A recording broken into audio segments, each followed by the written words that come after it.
Hello everyone, so myself Anshul. Welcome to my channel Miss Botanophilic, and in today's video I'll be telling you about the topic transpirational pull theory. आज हम plant physiology का एक बहुत important topic है वो cover करने वाले हैं जिसको बोलते हैं ट्रांसपिरेशनल पुल थ्योरी। ट्रांसपिरेशन वर्ड आपने सुना होगा कि किस तरीके से जो वाटर होता है उसका लॉस होता है from the upper part of the plant, जिसमें बेसिकली जो लीव्स होती है उनका इन्वॉल्वमेंट होता है। ओके, तो यही हम पढ़ते हैं ट्रांसपिरेशन पुल थ्योरी में कि किस तरीके से प्लांट में मूवमेंट होता है from the roots to the upper part of the plant against the gravity. सबसे पहले हम देख लेते हैं कि इस थ्योरी को दिया किसने है। So this theory was given by Dixon and Jolly in 1894। इस पर्टिकुलर थ्योरी को हम बोलते हैं कोहेशन टेंशन थ्योरी। तो इस पर्टिकुलर वीडियो में मैं अगर CTT वर्ड यूज करती हूँ तो उसका मतलब है कोहेशन टेंशन थ्योरी, और अगर मैं कहीं पे टी वर्ड यूज करूंगी तो उसका मतलब है ट्रांसपिरेशन पुल थ्योरी। ओके, तो इससे पहले कि हम लोग ट्रांसपिरेशन पुल थ्योरी में आगे बढ़े, इसमें कुछ एक इंपॉर्टेंट चीज होती है जिसके बारे में आपको पता होना जरूरी होती है, जिसको हम बोलते हैं AOS, that is ascent of SAP. अब ये एसेंट ऑफ सैप होता क्या है? It's the upward movement of water against the gravitational force from the root to the aerial part of plant via the xylem. Okay, xylem के through कैसे water ऊपर की तरफ मूव करता है against the gravitational force from the root to the aerial part of the plant, तो उसको हम बोलते हैं एसेंट ऑफ सैप। ओके, अब भाई ये जो एसेंट ऑफ सैप है इसमें बात किसकी की जा रही है? इसमें बात की जा रही है कि वाटर के मूवमेंट की अगेंस्ट द ग्रेविटी। तो ये वाटर का मूवमेंट जो पाथ फॉलो करता है उसको हम कहते हैं जाइलम।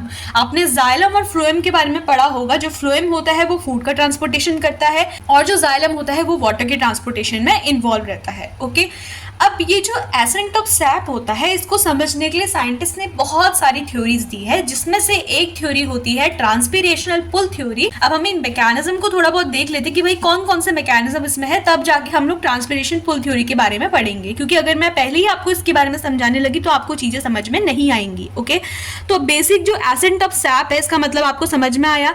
इसको समझने के लिए कुछ थ्योरीज दी गई थी, जैसे कि vital force theory, root pressure theory जो कि जोसेफ प्रिस्ले ने दी थी, और एक था physical force theory. Physical force theory ये बोलती थी कि भाई the mechanism of movement occurs by the dead xylem vessels and no living cells are involved in this. Okay, तो फिजिकल फोर्स थ्योरी का कहने का मतलब ये था कि भाई जब वाटर का मूवमेंट हो रहा है रूट से ऊपर की तरफ, तो यहाँ पे कोई भी लिविंग सेल्स का इन्वॉल्वमेंट नहीं है। यहाँ पे जाइलम वेसल्स इन्वॉल्व होती है, और आपको पता होगा कि जो जाइलम वेसल्स होती है वो हमारी डेड होती है। तो ये मोस्ट एक्सेप्टेड थ्योरी है एसेंट ऑफ सैप की। अब इस पर्टिकुलर फिजिकल फोर्स थ्योरी के अंदर कुछ सब थ्योरीज दी गई थी, जैसे कि कैपिलरी एक्शन थ्योरी थी, इम्बिबिशन थ्योरी थी, एटमॉस्फेरिक प्रेशर थ्योरी थी, और एक थी हमारी CTT यानी कि कोहेशन टेंशन थ्योरी, जिसके बारे में आज की वीडियो में हम लोग डिटेल में पढ़ने वाले हैं।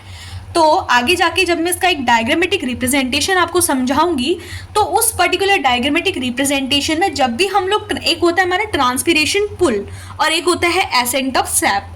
ये जो एसेंट ऑफ सैप हम जब पढ़ेंगे ना, तो इसमें 3-4 चीजें इन्वॉल्व होती है। बेसिक अगर आप इसे समझ रहे होगे, इसका मतलब क्या है कि भाई वाटर का मूवमेंट जाइलम के थ्रू होता है अगेंस्ट ग्रेविटी, और जाइलम की सिर्फ और सिर्फ डेड सेल्स यहाँ पे इन्वॉल्व होती है, जिनको हम जाइलम वेसल्स बोलते हैं। ओके, तो ये था कि भाई जो ट्रांसपिरेशन पुल थ्योरी आप लोग पढ़ने वाले हो, ये एसेंट ऑफ सैप को एक्सप्लेन करने के लिए एक पर्टिकुलर थ्योरी है which is a part of the physical force theory. Okay, इस पर्टिकुलर वीडियो में जितना भी मैं आपको एक्सप्लेन कर रही हूँ, अगर आपका एग्जाम में ये चीज़ आती है तो आप इसको एज लिख के आओगे तो आप ये आपके लिए काफ़ी बेनिफिशियल रहेगा। अब TPT मतलब ट्रांसपिरेशनल पुल थ्योरी के अकॉर्डिंग क्या कहा जाता है?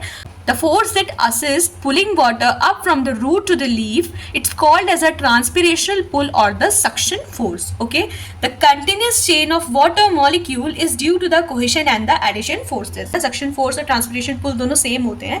तो इसको मैं ना एट द एंड आपको एक डायग्रामेटिक रिप्रेजेंटेशन से समझाऊंगी, जिससे आपके सारे के सारे डाउट्स क्लियर हो जाएंगे। तो पहले हम थोड़ा सा थ्योरी पे फोकस करते हैं और फिर जाके हम थोड़ा डायग्रामेटिक इसका एक्सप्लेनेशन मैं आपको दूंगी एट द एंड। ओके, तो बेसिकली TPT के अकॉर्डिंग ये है कि एक ऐसा फोर्स जो कि वाटर की पुलिंग को असिस्ट करता है कि वो रूट से लीव्स की तरफ आए, उसको हम बोलते हैं ट्रांसपीरेशनल पुल या फिर सक्शन फोर्स। ओके और दूसरा जो important point according to TPT था वो ये था कि जो कंटिन्यूस वाटर की चेन का मूवमेंट हो रहा है, जाइलम के थ्रू वाटर मूव कर रहा है ना, वाटर क्या होता है, मॉलिक्यूल्स होते हैं, वो एक चेन के थ्रू एक दूसरे से क्या होता है, अटैच्ड होते हैं। तो वो जो चेन, एक कंटिन्यूस चेन हमारी मूव कर रही है रूट से ऊपर की तरफ बिना किसी ब्रेकेज के, वो दो फोर्सेस की वजह से होती है। एक होता है कोहेशन और दूसरा होता है हमारा एडिशन फोर्स। अभी हम दोनों के बारे में पढ़ेंगे। सबसे पहले पढ़ लेते हैं भैया कोहेशन होता क्या है। The force of attraction between the water molecule, it hold the water molecule together and forms a chain like column with in the xylem. Water molecule form hydrogen bond. Okay तो basically cohesion होता क्या है, cohesion एक force of attraction होता है water molecule के बीच में। ये नॉर्मल हमारा जाइलम है, ये जाइलम के बीच में वाटर मॉलिक्यूल्स ऐसे चेन के फॉर्म पे अरेंज रहते हैं। ओके ये दो वाटर मॉलिक्यूल के बीच में जो बॉन्ड बनता है, आपको पता होगा कि हाइड्रोजन बॉन्ड हमारा बनता है, तो ये जो फोर्स ऑफ अट्रैक्शन हमारा लग रहा है ना दो मॉलिक्यूल के बीच में, दो वाटर मॉलिक्यूल्स के बीच में, इसको याद रखना है, इसको हम कोहेशन बोलते हैं। ओके तो कोहेशन मतलब क्या होता है, वो फोर्स ऑफ अट्रैक्शन जो कि दो वाटर मॉलिक्यूल्स के बीच पे रहता है। इसके बाद से अगला आ जाता है टेंशन। टेंशन होता है force of attraction among the water molecule provided by transpiration. It can lift up to 200 metre. 200 metre तक वाटर को क्या कर सकता है, ये लिफ्ट अप कर सकता है। वो फोर्स ऑफ अट्रैक्शन होता है वाटर मॉलिक्यूल्स के बीच में, जिसको कौन प्रोवाइड करता है, ट्रांसपीरेशन प्रोवाइड करता है। ओके ट्रांसपीरेशनल पुल या सक्शन फोर्स के बारे में मैंने ऑलरेडी आपको बताया था कि वाटर की लीव्स में जो ट्रांसपीरेशन के टाइम पे रिक्वायरमेंट होती है, तो वो ट्रांसपीरेशन एक पुल को क्रिएट करता है जिससे वाटर मूव करता है रूट से ऊपर की तरफ, तो वो ट्रांसपीरेशन पुल होता है। ओके तो वो ट्रांसपीरेशन की वजह से भी वाटर के मॉलिक्यूल्स में क्या होता है कि फोर्स ऑफ अट्रैक्शन आता है, जिसको हम बोलते हैं टेंशन। इसकी वजह से जो वाटर होता है वो अप्रॉक्सीमेटली 200 मीटर तक राइज कर सकता है। फाइनल जो हमारा यहाँ पे फोर्स होता है वो होता है एडिशन। ये सबसे इंपॉर्टेंट टाइप का फोर्स ऑफ अट्रैक्शन होता है जो कि बेसिकली वाटर मॉलिक्यूल और सेल वॉल के बीच में देखी जाती है। So the water molecule added to the cell wall, और सेल वॉल किसकी, जाइलम की बात की जा रही है, क्योंकि भाई वाटर का ट्रांसपोर्टेशन तो जाइलम के थ्रू हो रहा है ना। तो ये जो वाटर मॉलिक्यूल इस तरीके से अटैच्ड है, ये जाइलम की वॉल और वाटर मॉलिक्यूल के बीच में, ये जाइलम की वॉल है और इस तरीके से वाटर मॉलिक्यूल है, इनके बीच में भी तो कोई फोर्स ऑफ अट्रैक्शन होगा, तो वो फोर्स ऑफ अट्रैक्शन को हम बोलते हैं एडिशन। ओके एडिशन का काम क्या होता है, यानी कि ग्लू की तरह किसी चीज को जोड़ के रखना।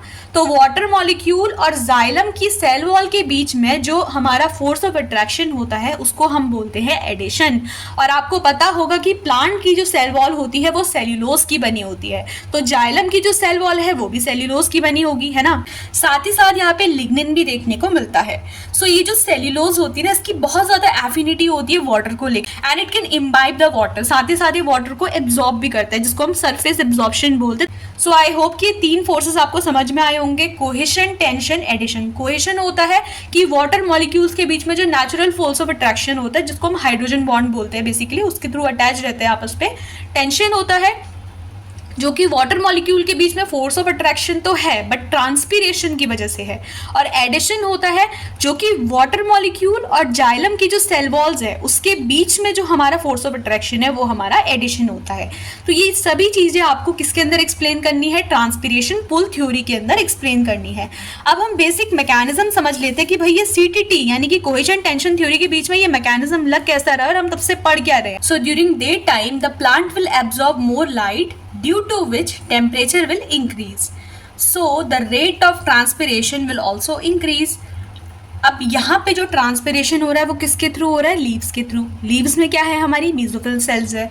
So the water potential of the mesophyll cell will decrease, and hence through osmosis the water enters into the leaf of the mesophyll cell from xylem. As water molecules are attached with each other, water will be pulled upward. Okay, तो I hope कि ये चीज़ आपको समझ में आई होगी। तो इसके mechanism को जस्ट एक स्टोरी की तरह हम लोग समझते हैं कि डे टाइम पे क्या होता है। During day time we know कि वहाँ पे हमारे पास सनलाइट क्या है, हायर अमाउंट पे प्रेजेंट है, तो जिसकी वजह से जो प्लांट होता है उसमें क्या होता है कि वो ज़्यादा लाइट एब्जॉर्ब करता है।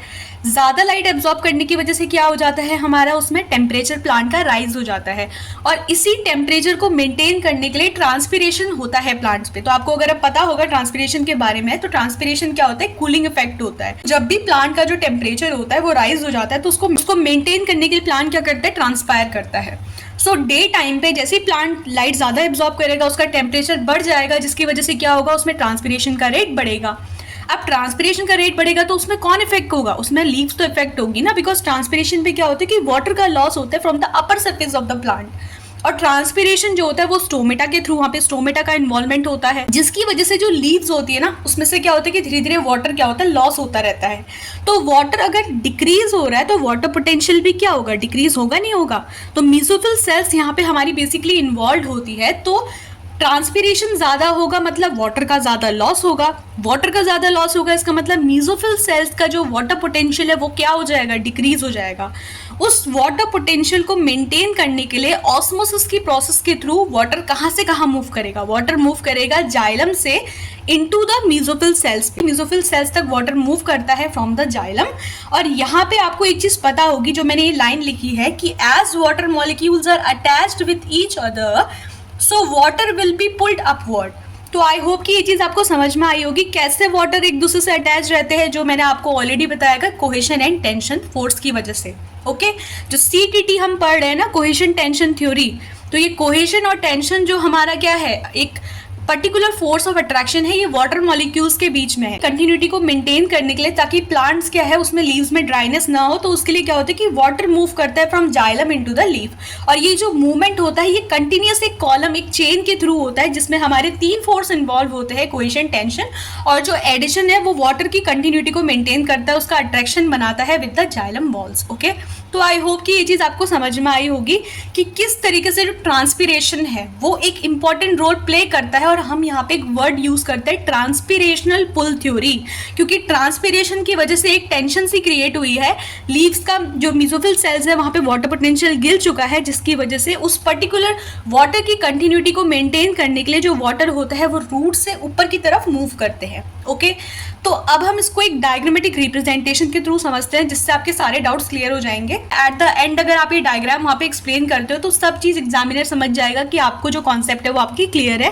तो ये डायग्राम आपको एज इट इज बना के आना है। सबसे पहले हम यहाँ पे एक चीज नोटिस करते हैं कि हमारे पास एक प्लांट है। ओके, और ये प्लांट पे जो अभी रेड और ब्लू कलर से मैंने मार्किंग करी हुई है, ये दोनों वाटर को रिप्रेजेंट कर रही है। पहले आप बस इतना ध्यान दो कि एक पर्टिकुलर प्लांट है, ये उसकी रूट है, रूट से वाटर को एब्जॉर्ब कर रहा है। रूट से वाटर को कौन से प्रोसेस यहाँ पे इन्वॉल्व होती है, ऑस्मोसिस की प्रोसेस हमारी इन्वॉल्व है, कि भाई रूट जो होती है वो वाटर को एब्जॉर्ब करती है फ्रॉम द सॉइल।